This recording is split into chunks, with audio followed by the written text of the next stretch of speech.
natin ngayon, ito po, no? House Marcos versus House Romualdez. Nagkakaroon na po ba ng girian? Ito pong mga bataan ni Pangulong Marcos o Marcos Araneta, no? Kasama sila. Ako, nalilito na rin kung kanino ba talaga naka-align tong mga supposedly tauhan ni Marcos. Kay Araneta ba? Araneta Marcos? Sabagay, mag-asawa naman yan. Versus yung mga solid na mga tauhan ni Martin Romualdez. Meron nga po bang girian talaga? Okay. Matapos po na marami pong hindi satisfied dito po sa zona ni Pangulo, ng Pangulo ng Pilipinas, meron po silang automatic na pampakalma, no? Kala nila madadaan pa tayo sa mga survey. Naglabas po ang OctaArts Dancer Survey ng tumaas daw po yung rating ni Pangulong Marcos at bumaba naman yung rating ni BP Sara. Dito lang po sa mataas na mataas si Marcos. Samantalang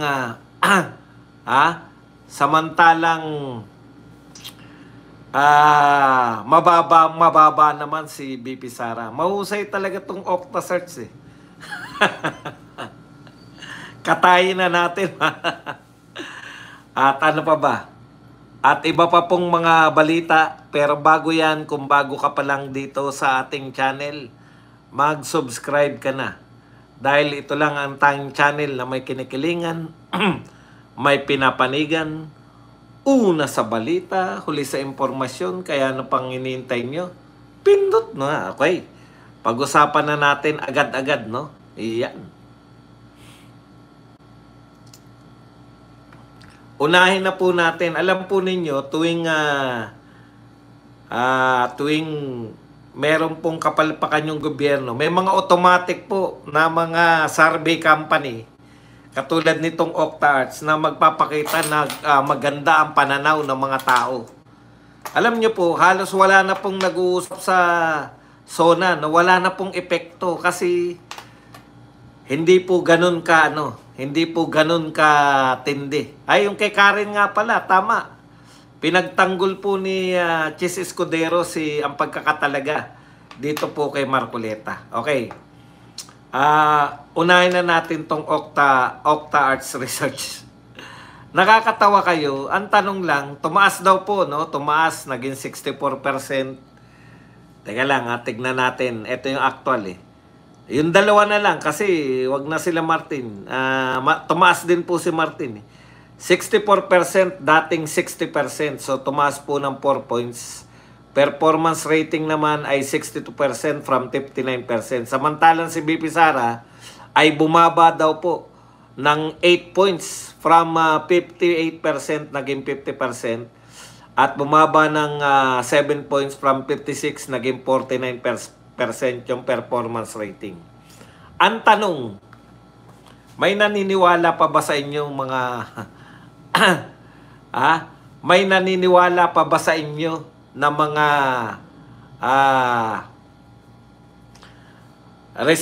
mga survey company? Thank you very much kay Chang Kabuto na nagbigay sa atin ng 25 pesos na pangkape. May naniniwala pa ba talaga sa inyo? Ha? Okay. Ikalawa, sa OctaArts, sa buong survey company ng Pilipinas, mayroon pa ba naniniwala? Wala na po. Bakit? Dahil pumalpak kayo nung nagdaang eleksyon. Ang layo po na sinabi nyo. Tinignan ko po yung Okta search. Paano pa kami maniniwala sa inyo? Ano yung ibig nyo sabihin? Kada papalpak kayo, kakalimutan lang namin. Ito po ang mga pumasok sa inyo maliban po sa mga nanalo, sabi ninyo, Okta search, hindi po to simpleng mataas lang, hindi po simpleng papasok. No? Mataas po ang rating ni Ben Tulfo. Ika-4 yata o ika-3 sa inyo. Wala kayong paliwanag. Bakit natalo si Ben Tulfo? Isa pang mataas. Ito po ang matataas ninyo, ha. Abi Binay, Ramon Revilla. Olats po lahat yan. Hindi po sila yung sampayin, ha. Yung number 11, 12, hindi po. Nasa taas po sila. Si Bentol po, lagi pong number 4, number 5, number 6. Yan po sila, Ramon Revilla. Kaya siguradong panalo yan sa mga survey company. Hindi nyo pa nga napapaliwanag paano sila natalo. Si Willie Revilla may pang 11, pang 12. Oh. Tsaka si Manny Pacquiao, pasok po sa Octa-Arts eh. Si Manny Pacquiao eh. Tapos po si Bato. Pang ilan ba si Bato? Pangatlo? Ang layo po. Si Rodante Marcoleta, hindi po pasok.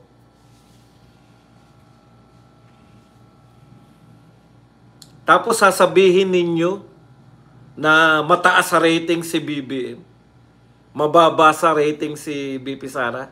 Ang tanong, may naniniwala pa ba sa mga pasarvey nyo? Lahat kayong survey company. Dahil kayo, yung mga meron pong, anong tawag dyan? Meron po kayong mga tinatawag nating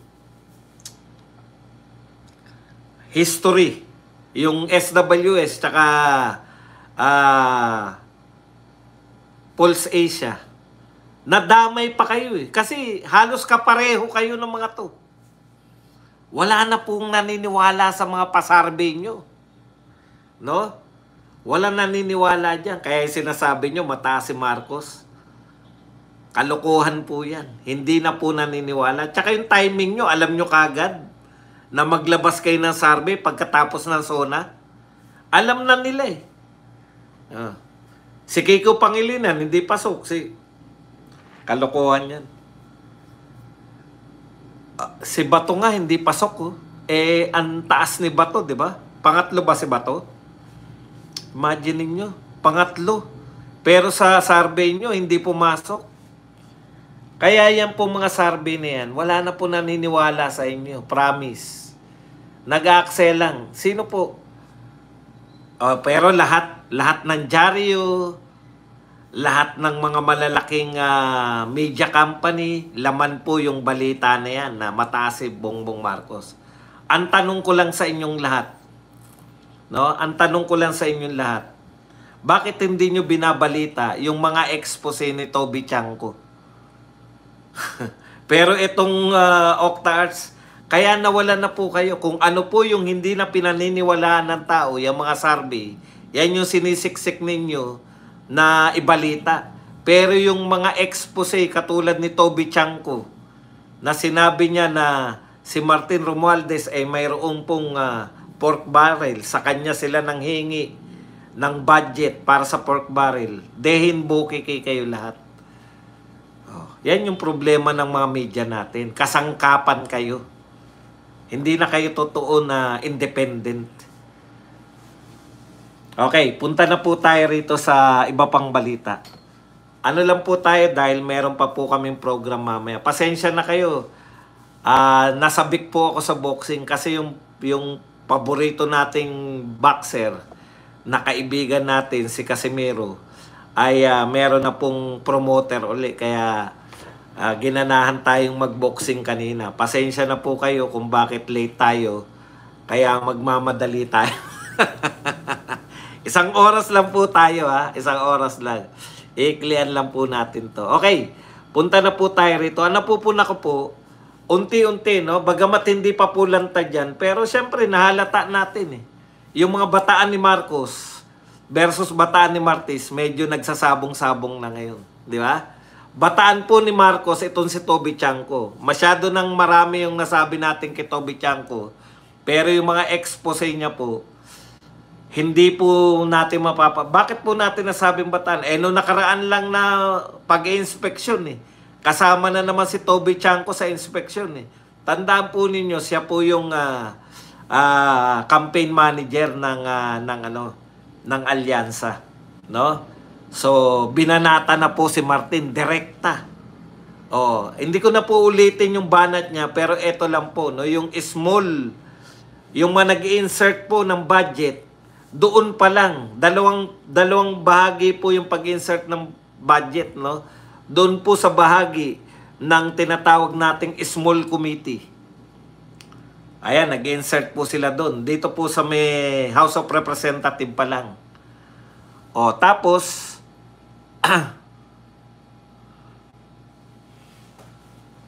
bukod po dyan, meron pa sa BICAM, di ba? Okay.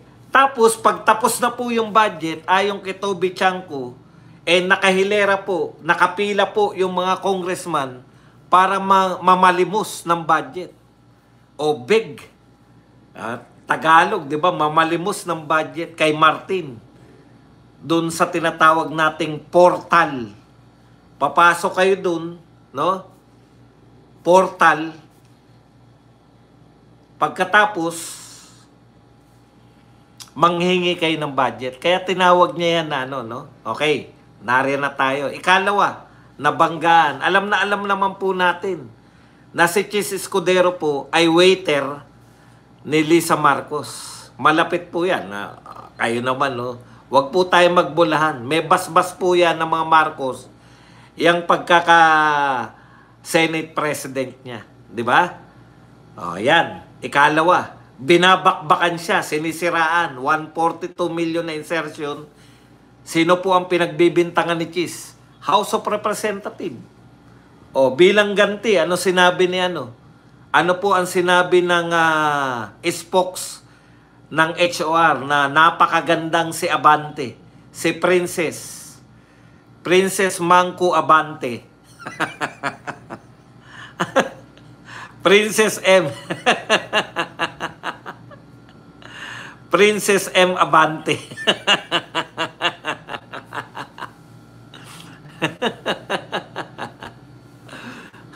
Di ba? Ang kagandahan ni Princess M. Ano sabi niya? Kinantsawan niya pa. Pinersonal pa. Bakit kami ang tinataasan mo ng kilay? Marunong na rin si Princess M. Ha? Prinsesa ng mga...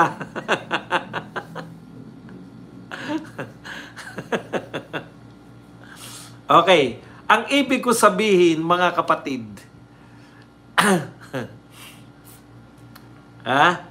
ang ibig ko sabihin, grabe po tong banata na to, no? Nakusahan, biglang may lumaganap na 170 something billion insertion binibintang kay Chis Escudero. Buhat po ng hindi matutuloy itong impeachment. Malabo na po yan. Yang motion for reconsideration po, sabi po ni Marcoleta, malabo na yan. Unanimous decision eh. Pag meron po mga nag-dissent, yung mga may tumutol po, yun, pwede pa siguro mabaliktad. Kasi, kunwari, kung ang naging decision ay 12-10, hindi ko alam kung ilan. 7-6, di ba? Kunwari, 13 yata yung Supreme Court Justice eh. Halimbawa po, kung ang decision po ay 7-6. Yung motion for reconsideration, baka may makumbinsin dalawa, bumaliktad. Pero yung ano po, yung tinatawag po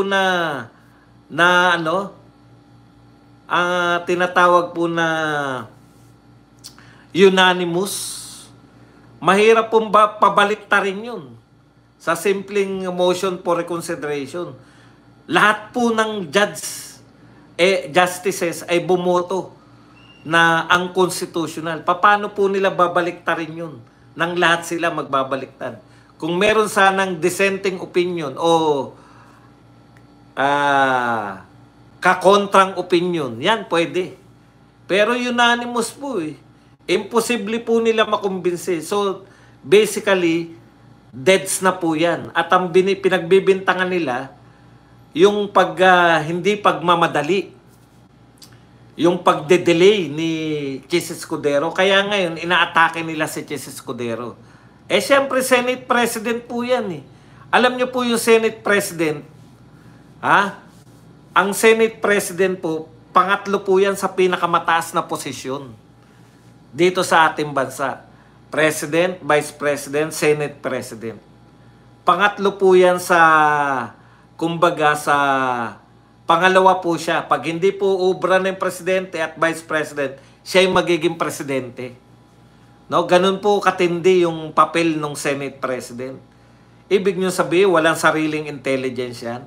O ano sabi ni Kiss? Ha? Ang dahilan kung bakit siya inuusig o kung sino yung sanggaling yung mga intriga sa kanya ay sa House of Representatives. Kanino po bang tauhan yung House of Representatives? O, pangalawang pagkakataon. Chis Escudero na tauhan ni First Lady. In fact, hindi lang tauhan, waiter pa di ba? Okay.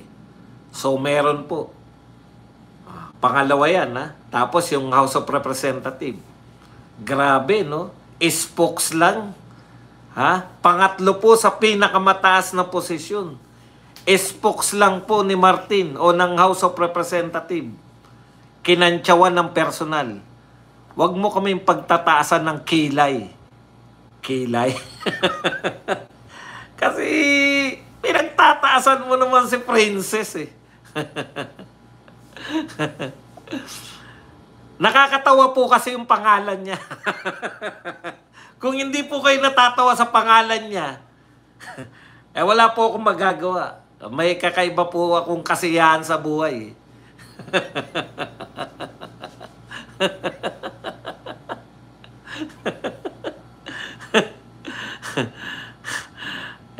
Talagang ganun Princess.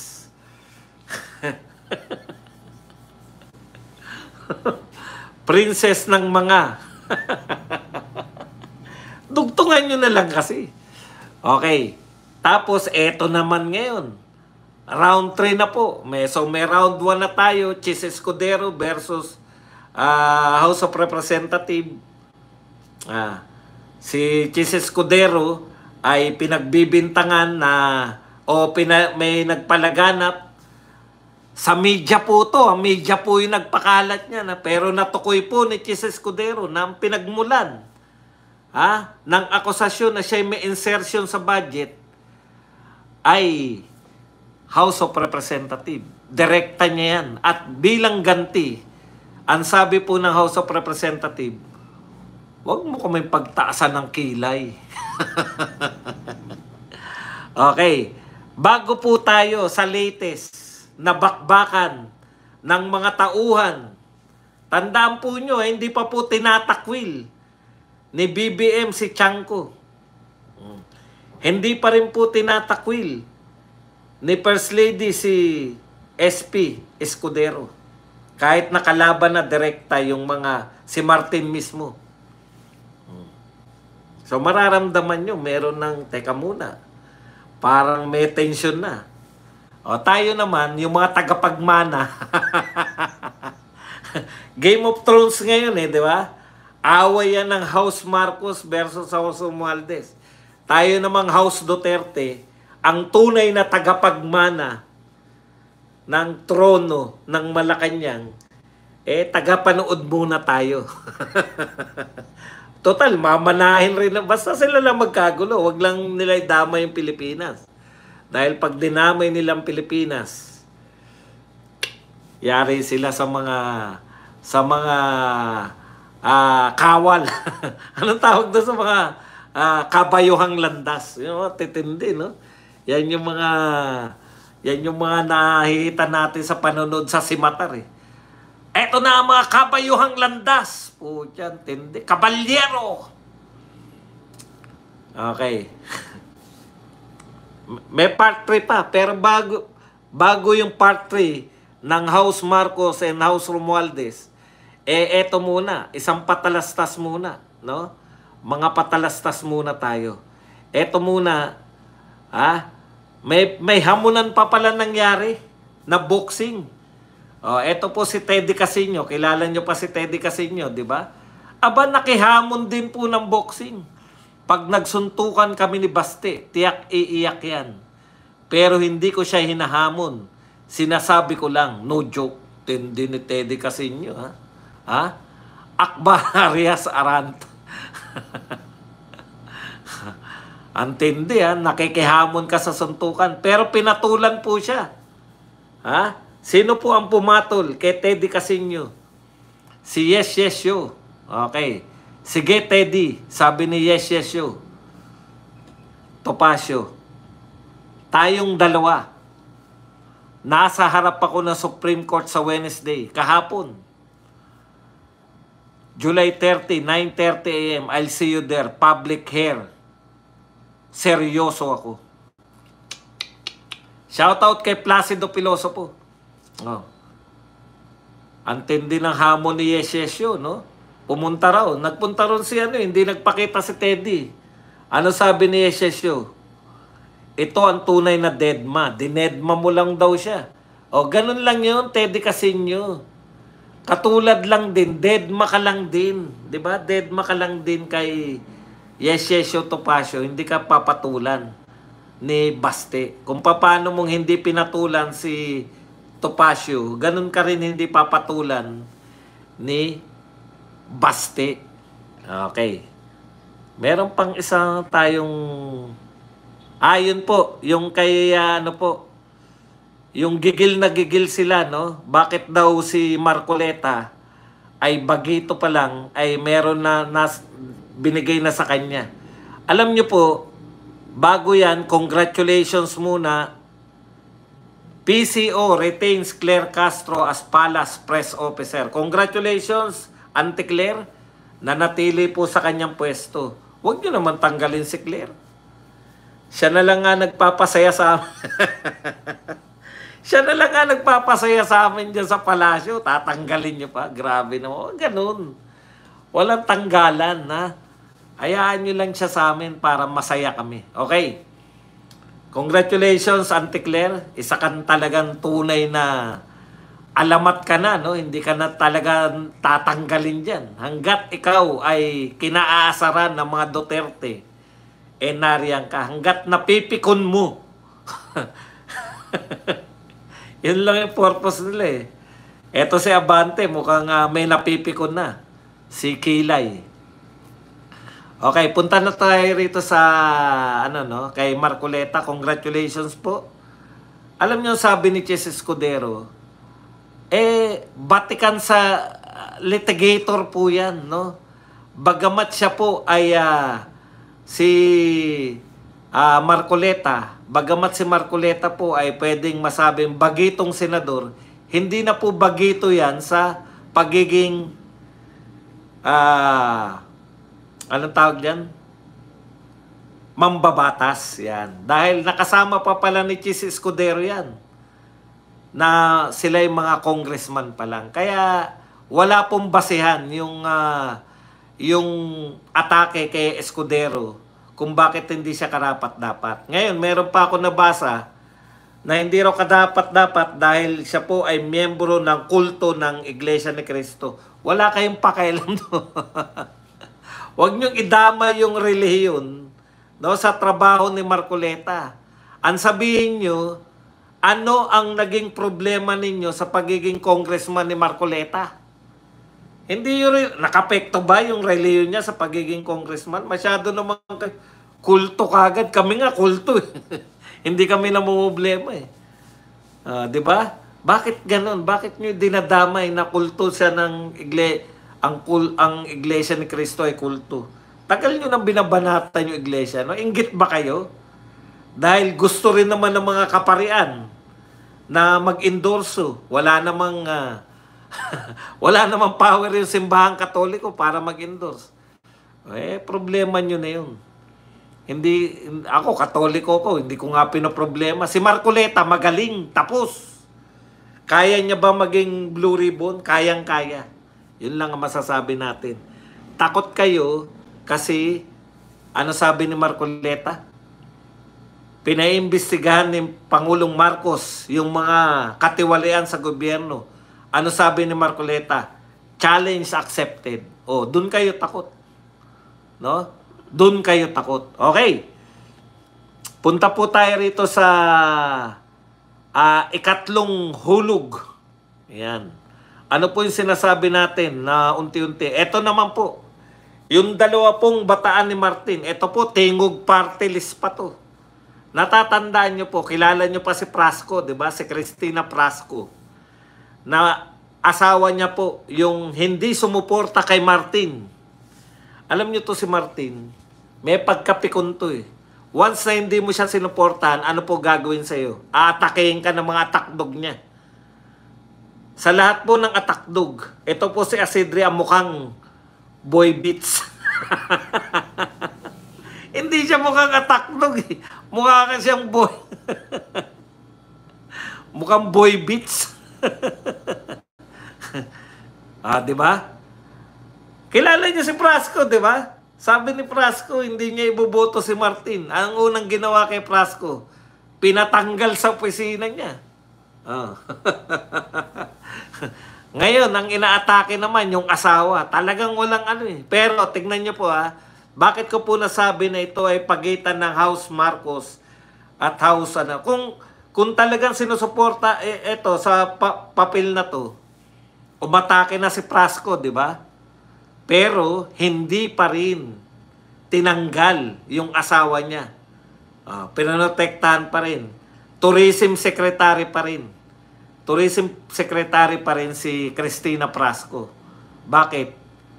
Bati pa si Garcia at si BBM.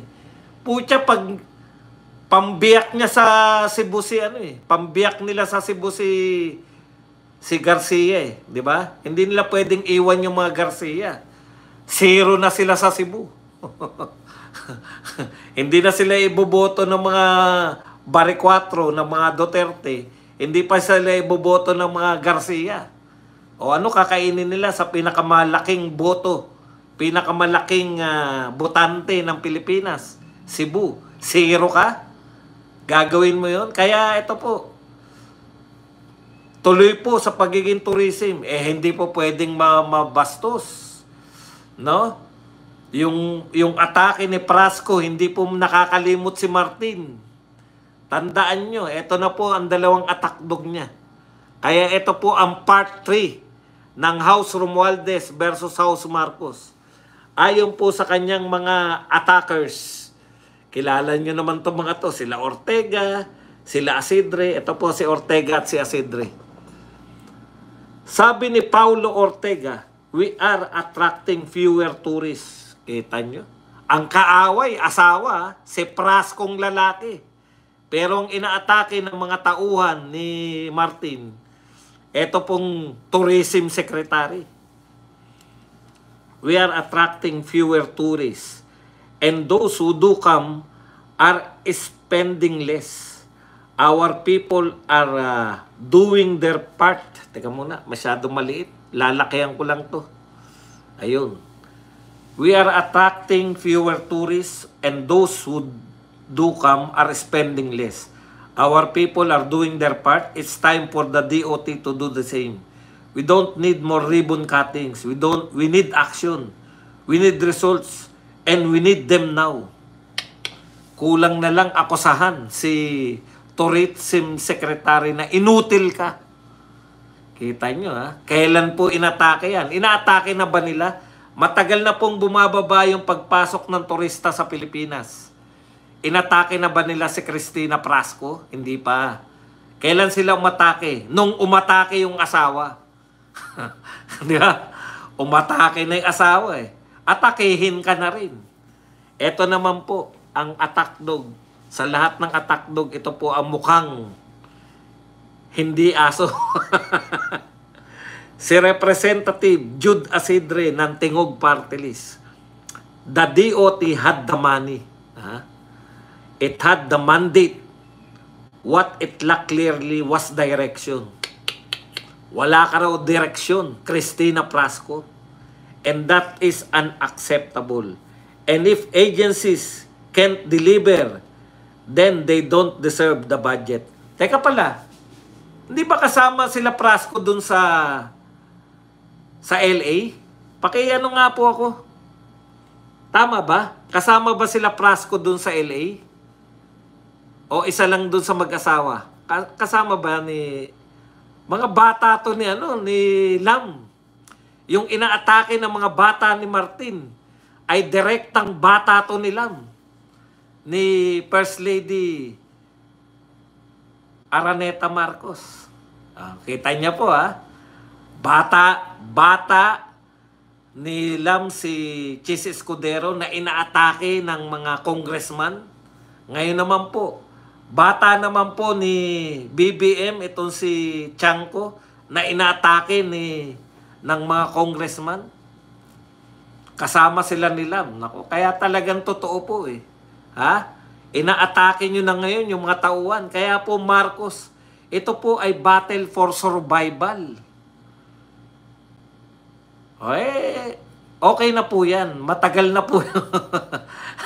FYI din po, supporter po ni sa nagsasabi po kay Angel Santos. FYI din po, supporter din po dati ni Cristina, ni Garcia, ni Gwen. Supporter niya rin po supporter din po siya ng mga Duterte dati. Ngayon kaaway na, di ba? Ganun talaga sa politika. No permanent. Ang pinag-uusapan po ngayon, yung ngayon po. Kaya nga tinanong ko di ba? Bata po ito ng mga ni Marcos Kasi kung hindi po nila bata yan, tinanggal na po nila yan si Cristina. Kaya po ito ay bata. Hindi po ako gumagawa ng intriga. Ano ba pakialam ko dyan? Ano man, magsama-sama man yung mga yan, hindi naman nanalo kay BP Sara pagdating sa 2028. Di ba? Okay, ito po ang bawi sa kanila ni Prasco. Why does Congress continue to cut the budget of an industry that not only creates millions of jobs but also contributes trillions to our economy? Grabing bawi yan.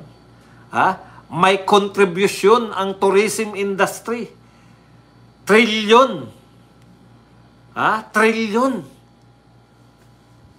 Imagine niyo, trilyon ang pinapasok ng tourism. Bakit nyo kinakaltasan ng budget? Ito pa po ang sabi, to quote the President Sona, mahiya naman kayo. Mahiya daw kayo, Ortega at Asidre at ang buong Kongreso. Bakit nyo nga naman kinakaltasan taon-taon ang budget ng tourism? Yung kaisa-isang ahensya na nagbibigay na trilyon at milyon trabaho. Paano nyo sasagutin yan?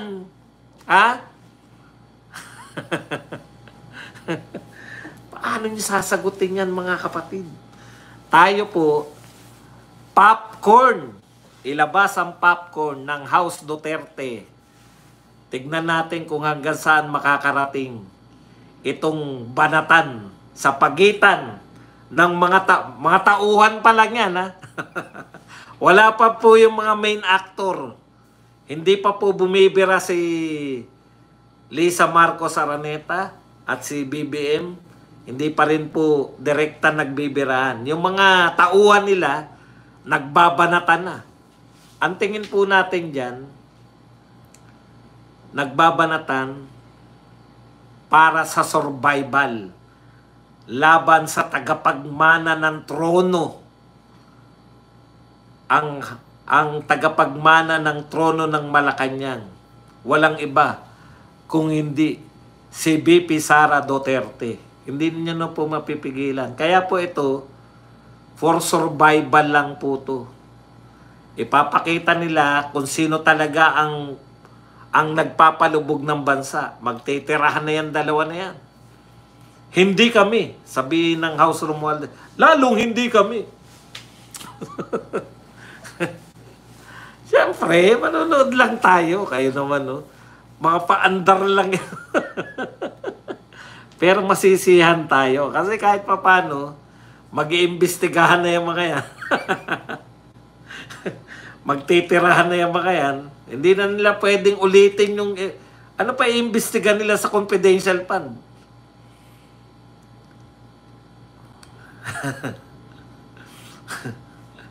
Okay, yan lang po ang ating topic. Pwede na kayong magtanong. Pwede na po kayong magbigay ng reaksyon.